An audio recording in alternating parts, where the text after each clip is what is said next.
Boa noite para todos. Estamos aqui mais uma noite no programa Ministério Prega a Verdade de Deus. Hoje, quarta-feira, 13 de maio de 2020. Quarta-feira, 13 de maio de 2020. Estamos iniciando mais uma aula do curso básico de teologia. Estamos na 15ª aula do nosso curso básico de teologia. Estamos na 15ª aula do nosso curso básico de teologia. Vamos continuar estudando antropologia, a doutrina do homem. Estamos estudando antropologia, a doutrina do homem. Hoje estaremos estudando o tópico número 1.4, tópico 1.4.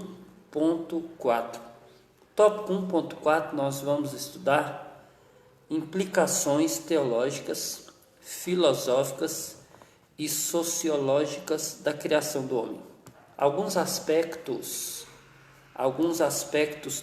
teológicos já foram mostrados, mas creio ser necessário observar alguns pontos a mais para esgotarmos nosso assunto.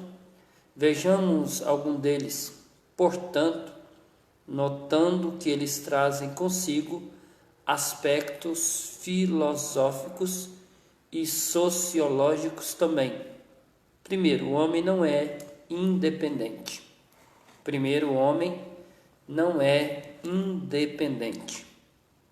Ele é criatura posto na terra com um propósito.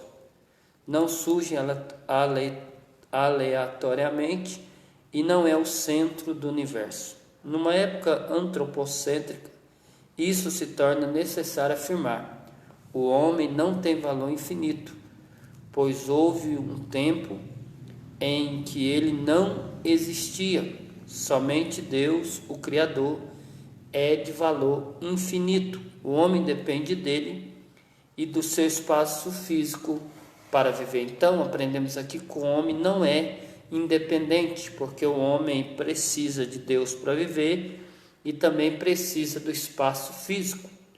Aprendemos também que o homem tem um valor especial. O homem tem um valor especial.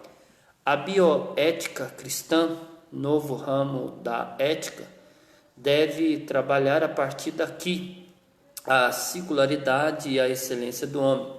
Ele vale mais, escute isso aqui que isso aqui é importante nessa aula de hoje. O homem, ele vale mais que animais e outros seres, mais que árvores e bichos. O homem é a coroa da criação.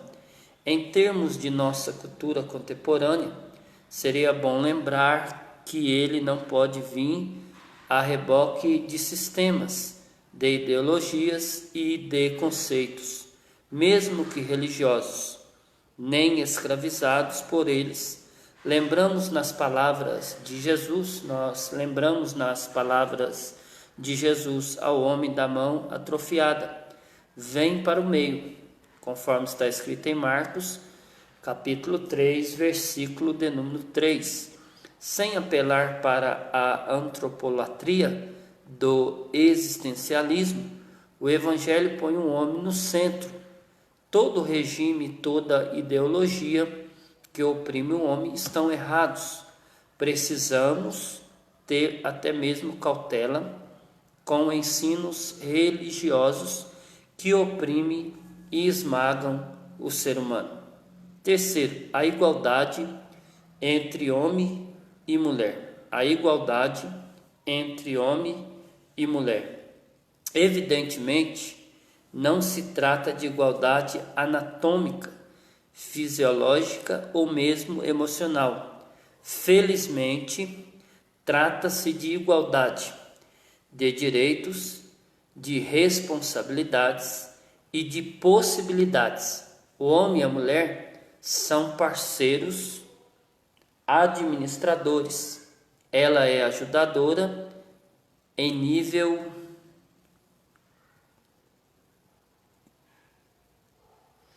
Ela é ajudadora em nível com ele e não em nível sobre ele. A opressão feminina não tem base bíblica e deveria ser combatida pelos amantes da teologia sadia. Infelizmente, escute isso aqui. Infelizmente, muitas vezes, a Bíblia foi usada como instrumento de dominação de uma raça sobre outra e também de um sexo sobre outro. Escute isso aqui, a paz do Senhor, Edinaldo Araújo. Seja bem-vindo à nossa aula do curso básico de teologia. Compartilha aí, irmão Edinaldo. Infelizmente, muitas vezes a Bíblia foi usada como instrumento de dominação de uma raça sobre outra e também de um sexo sobre outro. Homem e mulher não apenas são interdependentes, mas têm valor igual. Homem e mulher diante de Deus têm valores iguais. Quarto, a necessidade de uma ecologia sadia. A necessidade de uma ecologia sadia.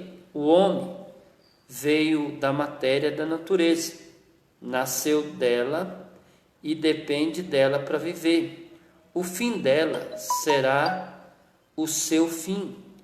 Deve-se ter cuidado com a ecolatria, que é um eco do neopaganismo, que o movimento da nova era infiltra em nossa sociedade. O homem, a natureza e o Criador não são a mesma coisa. Entende isso aqui? O homem, a natureza e o Criador não são a mesma coisa, mas deve-se lembrar que o homem é guardião e não destruidor da natureza. O guardião zela e não destrói. Uma teologia, irmão Edinaldo, bíblica, produzirá uma visão ecológica equilibrada entre o homem, a natureza e o Criador. Quinto, a necessidade de um projeto de evangelização. Quinto, a necessidade de um projeto de evangelização. A evangelização bíblica é mais que pedir às pessoas para aceitarem a Jesus. É chamar as pessoas a se enquadrarem no projeto original de Deus e apregoar a segunda criação que Ele está fazendo em Jesus. É lutar para restaurar o plano original de Deus para o homem. Ao proclamar o Evangelho, a igreja chama o mundo a se reajustar ao projeto original de Deus. Toda a humanidade vivendo com Ele, porque fomos criados por Deus e para vivermos com Deus. Nós somos criados por Deus e para vivermos com Deus. 6. A luta pela justiça social. 6. A luta pela justiça social. De acordo com o monogenismo, somos todos irmãos, porque todos viemos de um mesmo originador. Toda a raça humana, irmão Edinaldo, remota a um pai comum. Adão, neste sentido,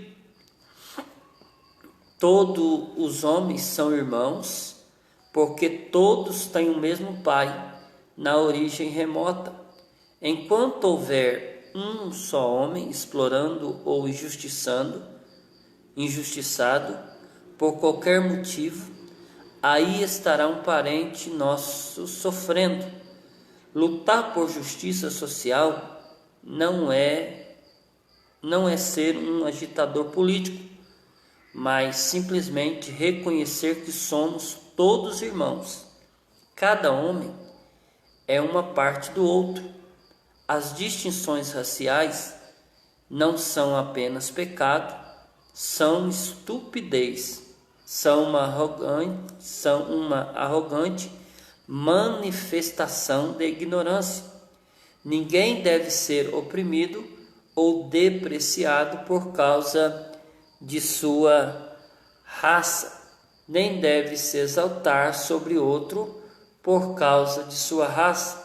Tópico 1.5. Vamos começar a estudar agora o tópico 1.5. O assunto do tópico 1.5, a origem do homem e a unidade da raça. A origem do homem e a unidade da raça.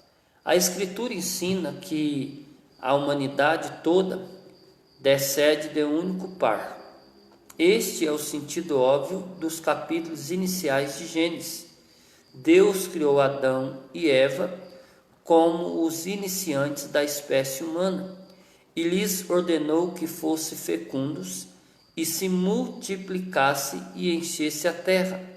Além disso, a narrativa subsequente em Gênesis mostra claramente que as gerações seguintes, até o tempo do dilúvio, estiveram em ininterrupta relação genética com o primeiro casal, de sorte que a raça humana constitui não somente uma unidade específica, uma unidade no sentido de que todos os homens compartem a mesma natureza humana, mas também uma unidade genética ou genealógica. Isto é ensinado também por Paulo, em Atos capítulo 17, versículo de número 26. De um só fez toda a raça humana para habitar sobre a face da terra. A mesma verdade é básica para a unidade orgânica da raça humana na primeira transgressão e da provisão para a salvação da raça em Cristo, segundo está escrito em Romanos capítulo 5, versículo 12 ao versículo 19 e 1 Coríntios capítulo 15, versículo 21 e 22. Dentro desse tópico 1.5 que fala sobre a origem do homem e a unidade da raça, nós iremos ver aqui o testemunho da ciência em favor da unidade da raça. Iremos ver agora o testemunho da ciência em favor da unidade da raça. De várias maneiras, a ciência confirma o testemunho da Escritura em prol da unidade da raça humana. Nem sempre os homens de mentalidade científica acreditam nisso. Os antigos gregos tinham a sua teoria no autoxinonismo, segundo a qual os homens brotaram da terra por uma espécie de geração espontânea, uma teoria que não tem nenhum suporte sólido, visto que a espécie de geração espontânea jamais foi comprovada, mas antes desacreditada. Agassiz propôs a teoria dos coadamitas, que presume que houve diferentes centros de criação. Já em 1655, Peureus desenvolve teoria dos pré-adamitas, que parte do pressuposto de que havia homens antes de Adão ser criado. Essa teoria foi revivida por Virchow, que não negava a unidade da raça, mas considerava Adão como o primeiro antepassado dos judeus e não chefe da raça humana. Em anos recentes, Fleming, sem ser dogmático na matéria, disse haver razões para supor-se que existiam raças de homens inferiores antes de Adão aparecer em cena por volta de 5.500 a.C.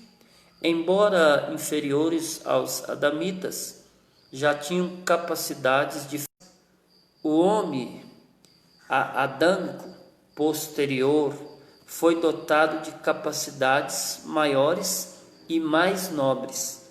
e provavelmente foi destinado a levar toda a outra humanidade existente à obediência ao Criador. Ele fracassou, não preservando a sua própria fidelidade a Deus, e, portanto, Deus providenciou a vinda de um descendente humano e, contudo, muito mais que humano, para que pudesse realizar o que Adão não conseguiu.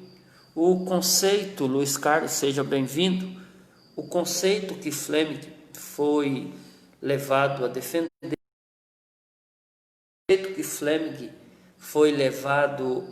defender, é que o ramo inquestionavelmente caucasiano é tão somente a derivação pela geração normal da raça adâmica, a saber, dos membros da raça adâmica que serviam a Deus e que sobreviveram ao dilúvio, Noé e seus filhos e filhas. Mas essas teorias, irmãos que aí estão, mas essas teorias todas e cada uma delas não acha apoio nas Escrituras e são contrárias ao que está relatado em Atos capítulo 17, versículo 26, e a tudo quanto a Bíblia ensina com referência à apostasia e à libertação do homem. Além disso, a ciência apresenta diversos argumentos em favor da unidade da raça humana, como as seguintes. Vamos ver os argumentos aqui que a ciência apresenta. Primeiro argumento, o argumento da história. As tradições da raça dos homens apontam decisivamente para uma origem e uma linhagem comuns na Ásia Central. A história das migrações do homem tende a mostrar que houve uma distribuição partindo de um único centro. Segundo argumento, o argumento da filosofia. O estudo das línguas da humanidade indica uma origem comum. As línguas indo-germânicas têm em suas raízes um idioma primitivo comum, um velho remanescente no qual ainda existe no sánscrito. Além disso, a prova que mostra que o antigo idioma egípcio é o elo de ligação entre a língua indo-europeia e a semítica. Terceiro argumento, o argumento da psicologia. A alma é a parte mais importante da natureza constitucional do homem, e a psicologia revela claramente o fato de que as almas dos homens, quaisquer que sejam as tribos ou nações a quem pertencem, são essencialmente idênticas, têm em comum os mesmos apetites, instintos e paixões animais, as mesmas tendências e capacidade e, acima de tudo, as mesmas qualidades superiores às características morais e mentais que pertencem exclusivamente ao homem. Vamos ver aqui o quarto argumento da ciência, o argumento das ciências naturais ou da fisiologia. É agora opinião comum dos especialistas em fisiologia comparada que a raça humana constitui tão somente uma única espécie. As diferenças que existem entre as várias famílias da humanidade são consideradas simplesmente como variedades dessa espécie única. A ciência não assevera positivamente que a raça humana descende de um único par, mas, tão obstante, demonstra que pode muito bem ter sido este o caso e que provavelmente é. Vamos aqui agora para o segundo tópico desse estudo de hoje. Vamos entrar agora no segundo tópico do estudo de hoje. O segundo tópico vai nos falar sobre a constituição do homem. O tópico 2.1 vai falar da sua definição. Vamos aqui definir um pouco sobre a constituição do homem. Proveniente do latim humano, humano significa pertenceste ou relativo ao homem. De quantas partes compõe-se o homem? Todos concordam que temos um corpo físico. A maioria das pessoas, tanto cristão como não cristão, sente que também tem uma parte imaterial. Qual é a parte imaterial do homem? A parte imaterial do homem é a alma, que sobreviverá à morte do corpo. Mas aqui termina a concordância. Aqui termina essa concordância. Porque algumas pessoas creem que, além do corpo e da alma, temos uma terceira parte, um espírito, que se relaciona mais diretamente com Deus. A concepção de que o homem é constituído de 3 partes. Quais são essas 3 partes do homem? O homem é formado de corpo, o homem é formado de alma e o homem é formado de espírito. Então, podemos chamar e dizer que o homem ele é formado de tricotomia. Por que tricotomia? Porque existe 3 partes constituídas no homem, que são elas corpo, alma e espírito. De acordo com o relato de Wiener Gruden,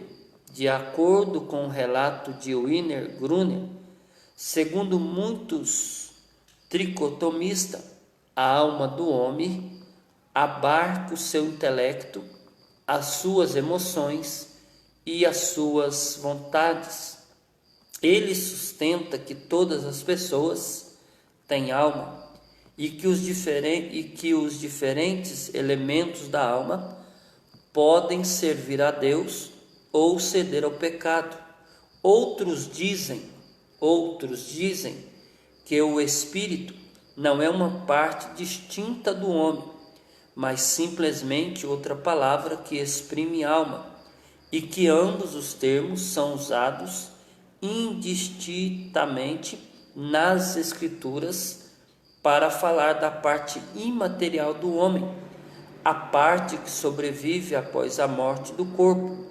A ideia de que o homem é composto de 2 partes, corpo e alma e espírito, chama-se dicotomia. Fora da esfera do pensamento cristão, entende isso aqui? Fora da esfera do pensamento cristão, encontramos outra visão. A ideia de que o homem não pode existir de modo nenhum separado de um corpo físico e que, portanto, não pode haver a existência isolada de nenhuma alma depois da morte do corpo. A concepção de que o homem é composto de um único elemento e de que seu corpo é a própria pessoa chama-se monismo.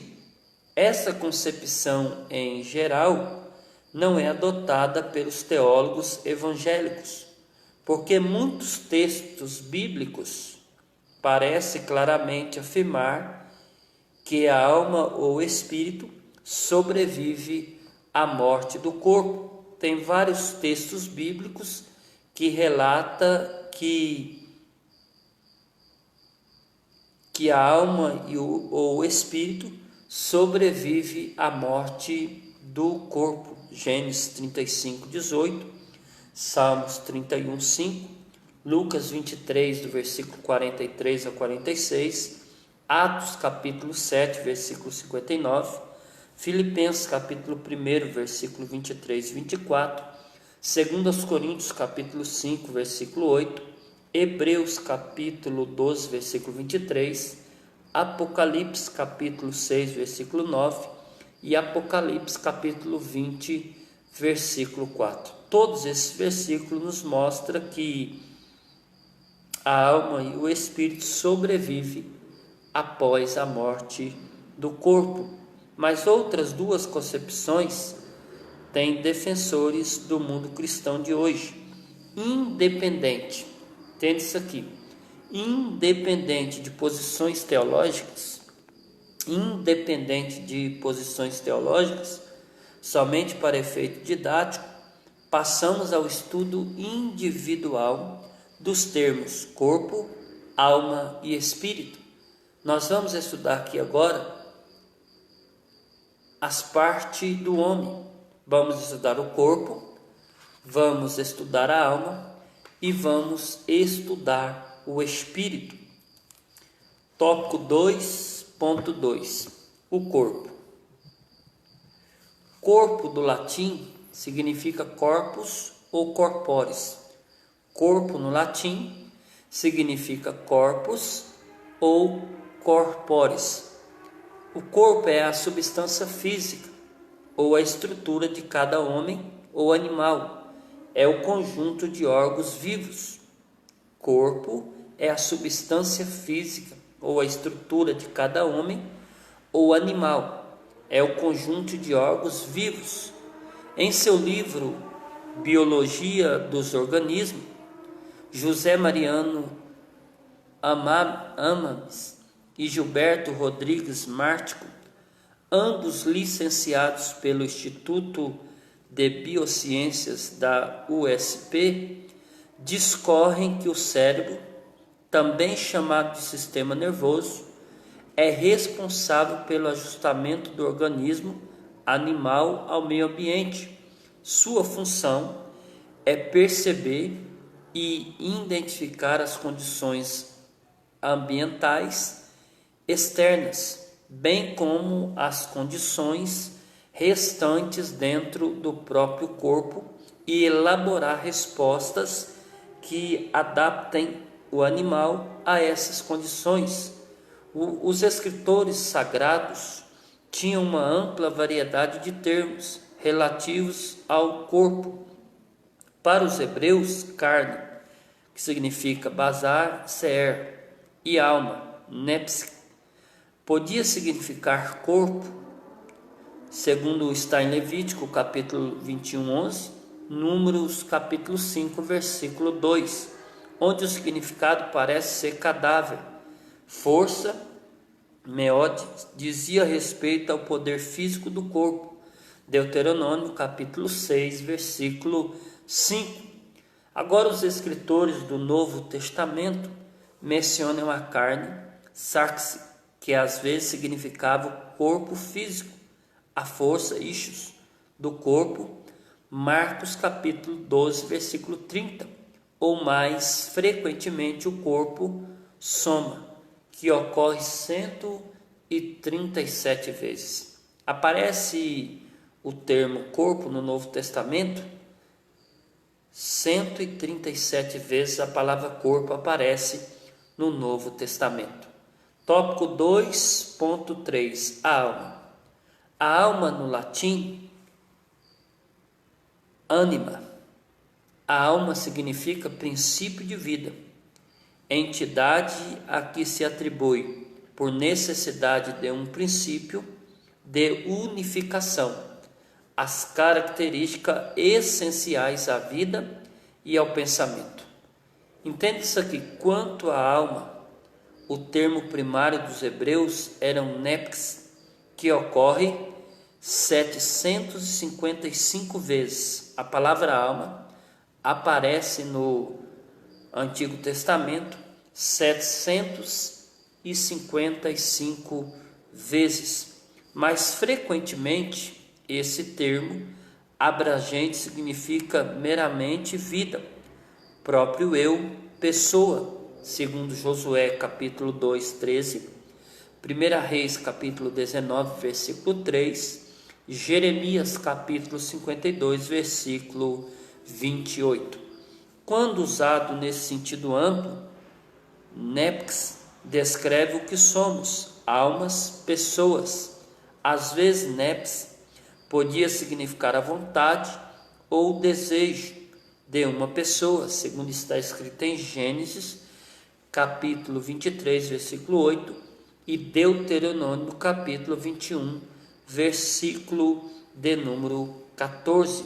Ocasionalmente, porém, destaca aquele elemento dos seres humanos que possui vários apetites: a fome física, Deuteronômio capítulo 12, versículo 20, o impulso sexual, Jeremias capítulo 2, versículo 24, e o desejo moral, Isaías capítulo 26, versículo 8 e 9.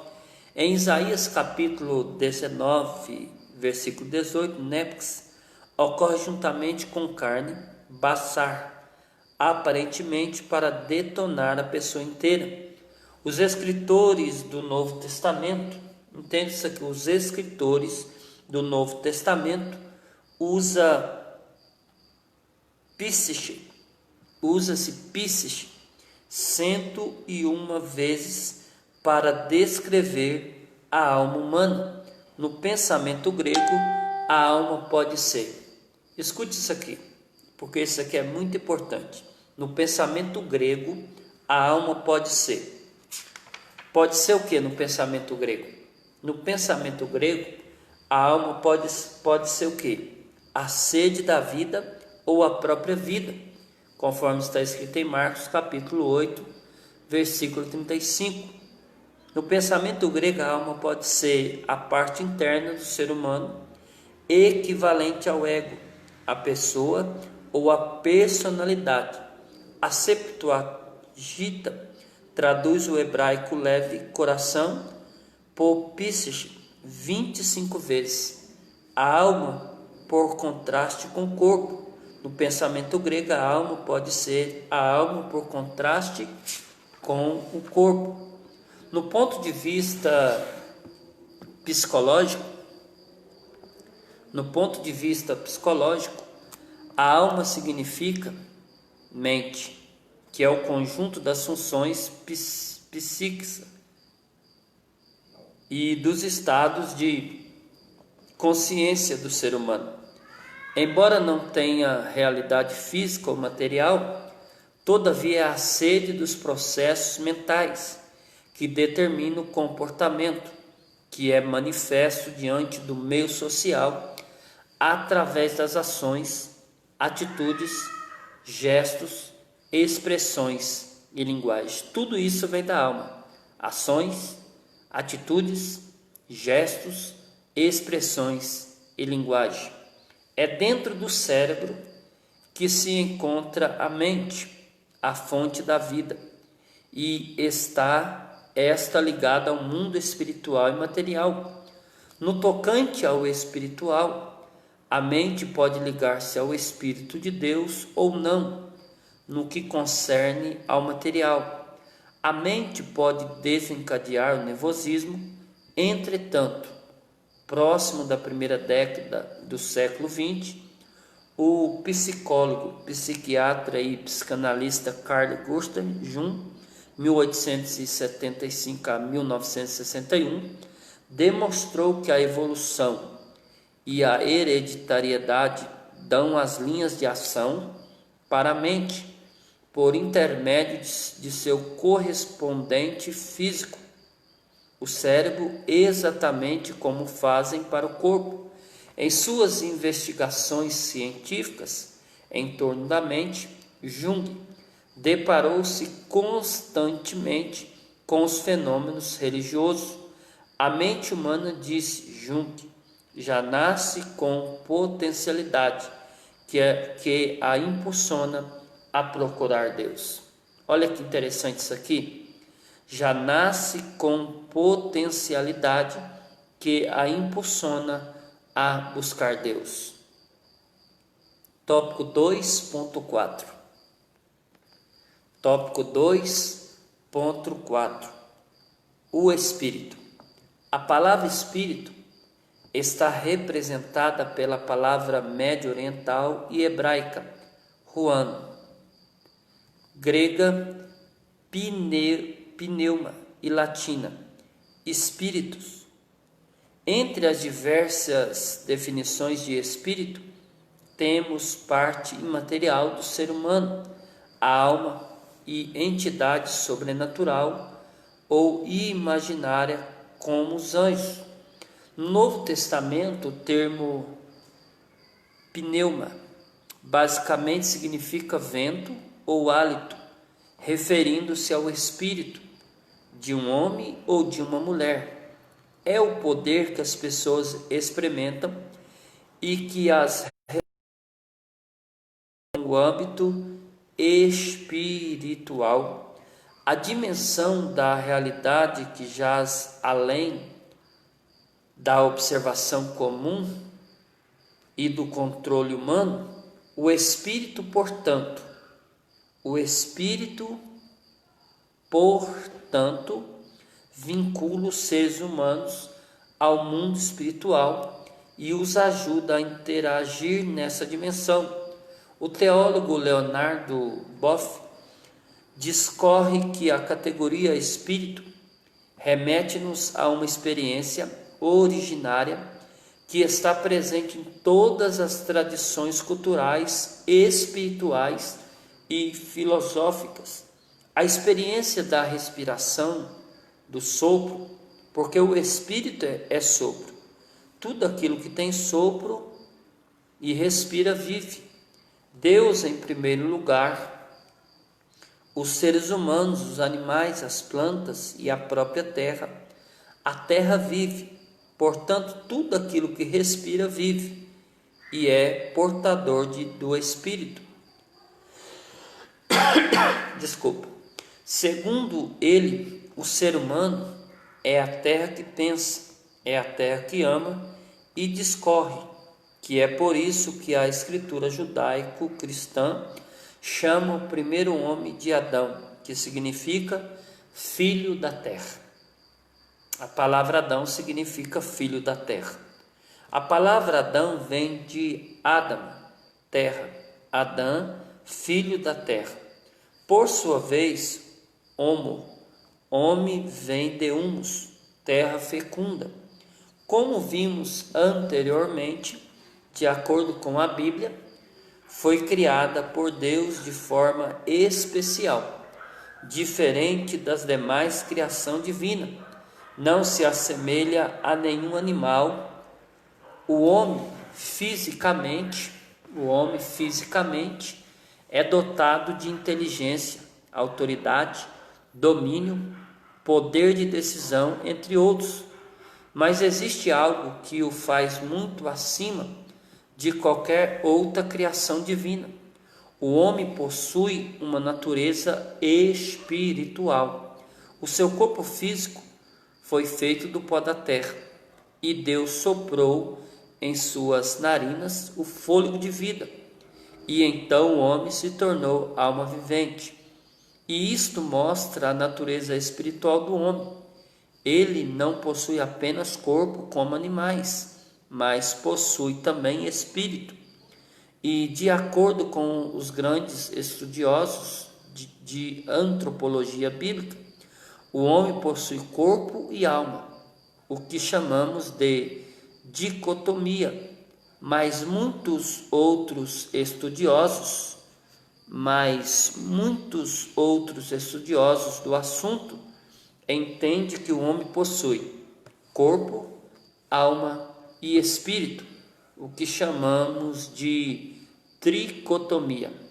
Geralmente, quando se fala em antropologia bíblia,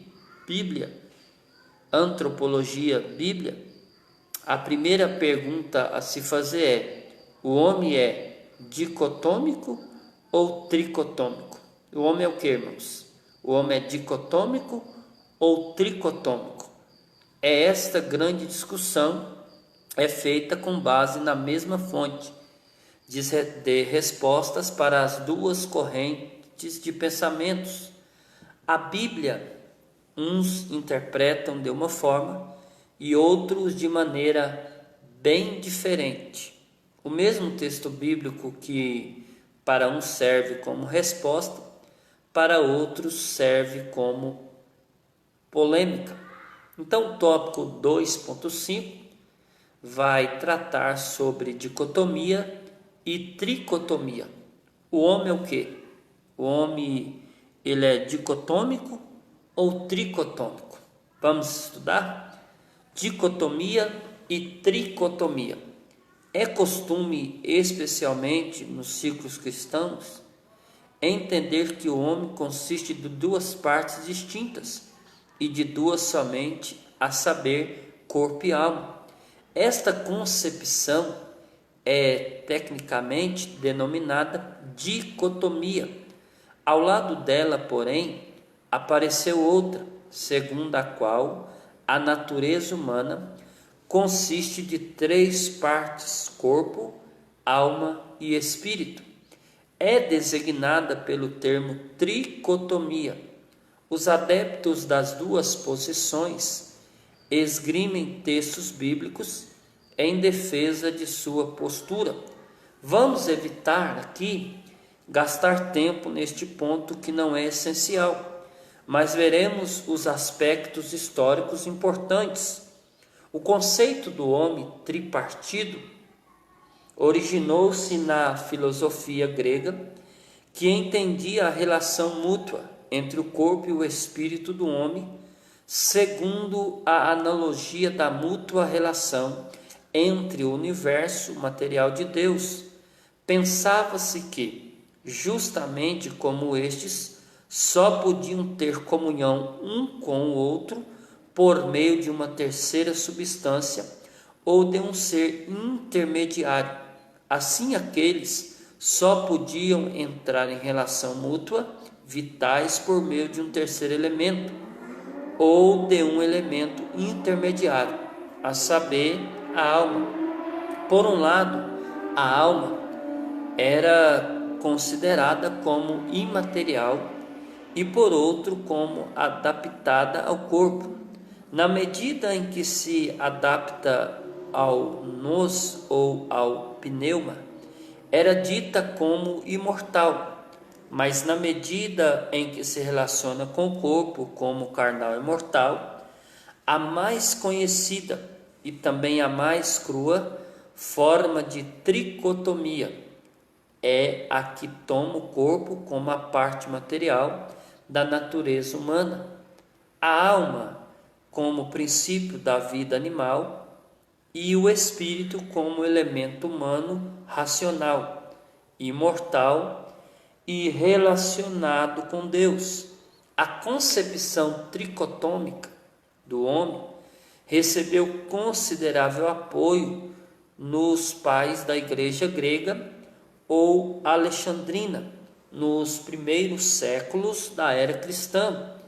Encontra-se, embora nem sempre exatamente na mesma forma, em Clemente de Alexandria, Orígenes e Gregório de Nissa. Mas depois que Apolinário a empregou de maneira ofensiva à perfeita humanidade de Jesus, foi ficando gradativamente desacreditada. Alguns dos pais gregos ainda aderiam a ela, apesar de explicitamente repudiada por Anadácio e Teodoreto na Igreja Latina. Os principais teólogos apoiavam diversamente a dupla divisão da natureza humana. Foi especificamente a psicologia de Agostinho que deu proeminência a este modo de ver. Durante a Idade Média, tornou-se objeto de crença comum. A reforma não trouxe mudança alguma. Quanto a isso, concanto uns poucos luminares menores defendesse a teoria tricotômica. A Igreja Católica Romana aderiu aos luminares menores defendessem a teoria tricotômica. A Igreja Católica Romana aderiu ao veredito do escolasticismo, mas nos círculos do protestantismo, ouviram-se outras vozes. Além dessas duas concepções teológicas, houve também, principalmente no último século e meio, os conceitos filosóficos do materialismo absoluto e do idealismo absoluto, aquele sacrificando a alma em favor do corpo e o corpo em favor da alma. Tópico 2.6 vai nos falar aqui sobre algumas implicações práticas. O entendimento do homem como uma pessoa total, como foi desenvolvido neste capítulo, tem importantes implicações práticas. Primeiro, a igreja deve estar preocupada com a pessoa total. Em sua pregação e em seu ensino, a igreja deve dirigir-se não somente às mentes daqueles a quem ela serve, mas também às suas emoções e suas vontades. A pregação que meramente comunica informação intelectual a respeito de Deus ou da Bíblia está seriamente inadequada. Os ouvintes, escuta isso aqui, os ouvintes devem ser despertados em seus corações e movidos a louvar a Deus. Os professores da escola bíblica dominical devem fazer mais do que simplesmente dar aos alunos uma rota de conhecimento, versos da Bíblia ou das afirmações doutrinárias. Seu ensino deve exigir uma resposta que envolva todos os aspectos da pessoa. Os programas da igreja para a juventude não deveria negligenciar o corpo. Os esportes e as atividades externas deveriam ser encorajadas como um aspecto da vida cristã globalizada. Em sua tarefa evangelística e missionária, a igreja deveria lembrar-se também que ela está tratando com pessoas completas. Embora o propósito principal de missões seja confrontar as pessoas com o Evangelho, de forma que elas possam se arrepender de seus pecados e serem salvas através da fé em Cristo, todavia, a igreja nunca deve se esquecer que os objetos de sua empreitada missionária têm necessidades tanto físicas quanto espirituais. O desenvolvimento da fé individual e interior deve ser acompanhada por uma obediência solidária e exterior ao mandato cultural extensamente detalhado na Santa Escritura.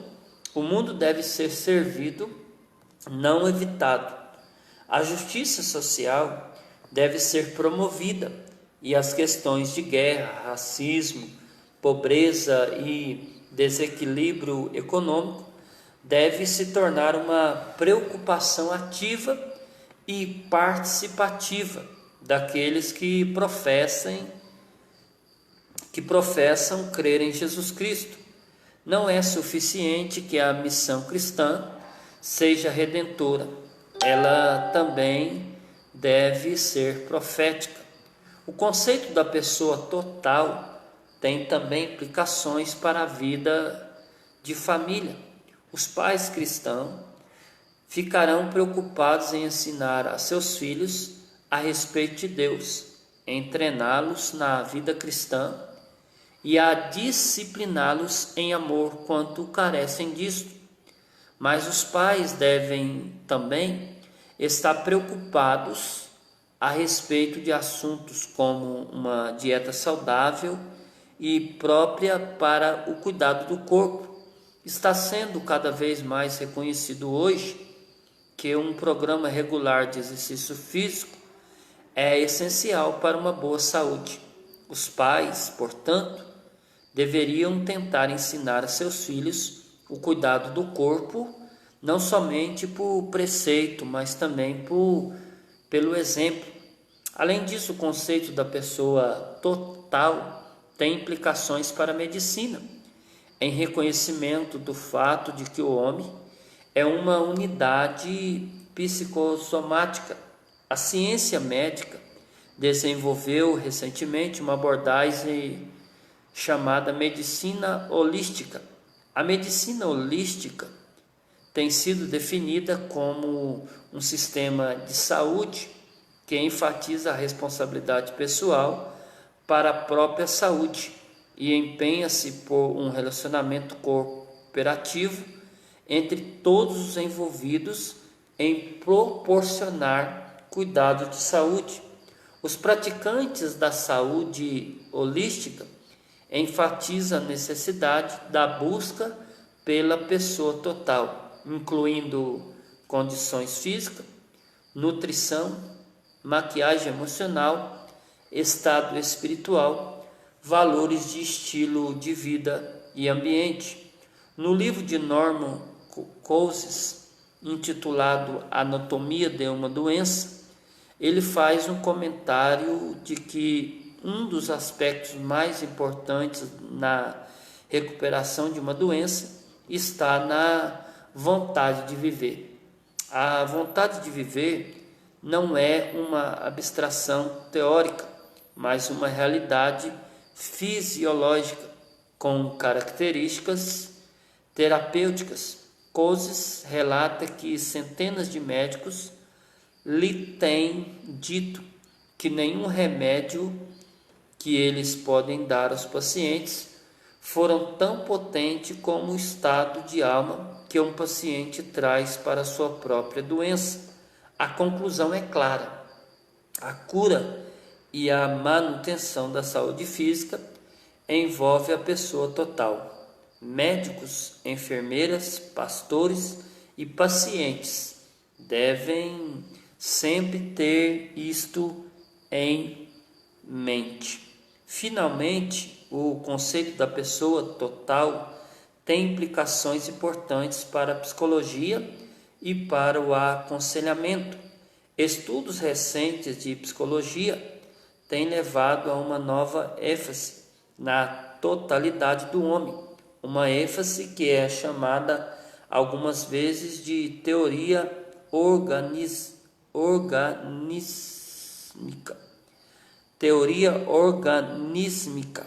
Os conselheiros devem lembrar-se também do fato de que o homem é uma pessoa total. Eles deveriam ser treinados a reconhecer os problemas que requerem a especialidade de outros, além de si mesmo, e deveriam encaminhar seus aconselhados quanto necessário a médicos e psicólogos.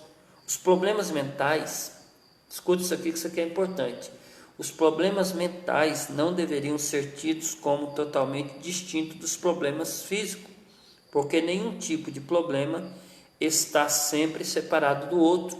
O conselheiro não deveria pensar de uma saúde mental e espiritual como coisas totalmente separadas, visto que o homem é uma pessoa total. O espiritual e o mental são aspectos de uma totalidade, de forma que cada aspecto influencia e é influenciado pelo outro. Algumas vezes o conselheiro pastoral pode pensar que a mera citação dos versos da Bíblia pode ser tudo o de que necessita para ajudar o membro da igreja a resolver um difícil problema espiritual. Mas o entendimento do homem como uma pessoa total conduz-nos a perceber que tal abordagem pode ser totalmente inadequada. Davi G. Benner, num artigo no qual ele desafia a opinião comum de que a personalidade humana pode ser dividida em duas partes, uma parte espiritual e uma psicológica, ilustra seu ponto na seguinte maneira: a tentação, portanto, de rotular a dificuldade de uma pessoa em aceitar o perdão de Deus de seus pecados como um problema espiritual, deve ser resistido a fim de deixar o conselheiro muitíssimo aberto para tratar com ambos os aspectos psicológico e espiritual daquele problema, assumir natureza espiritual essencial e proceder por meio de uma apresentação explícita de certas verdades bíblicas é esquecer que o perdão, esteja ele sendo dado ou recebido, é mediado por processos psíquicos espirituais da personalidade e, portanto, entre outros fatores psicológicos, pode também estar envolvidos em outras técnicas sejam apropriadas. O conselheiro cristão, portanto, deveria ver os problemas de seus... Entenda que o conselheiro cristão, portanto, deveria ver os problemas de seus aconselhados como problema da pessoa total.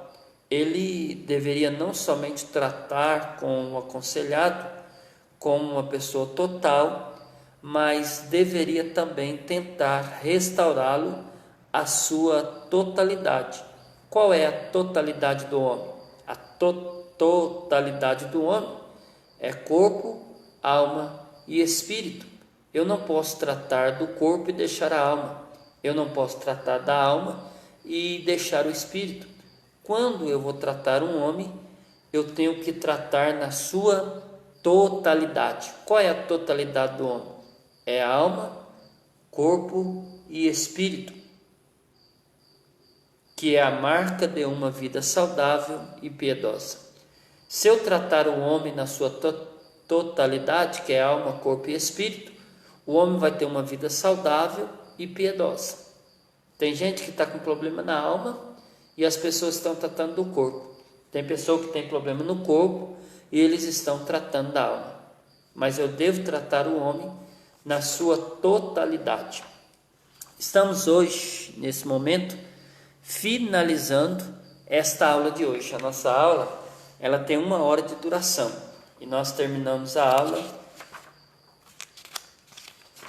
a nossa 15ª aula do nosso curso básico de teologia. Amanhã, se Deus permitir, nós estaremos aqui novamente na 16ª aula do nosso curso básico de teologia. Amanhã nós iremos entrar no assunto, sobre esse assunto, antropologia do trino do homem, e nós estaremos no tópico de número 3 desse tema.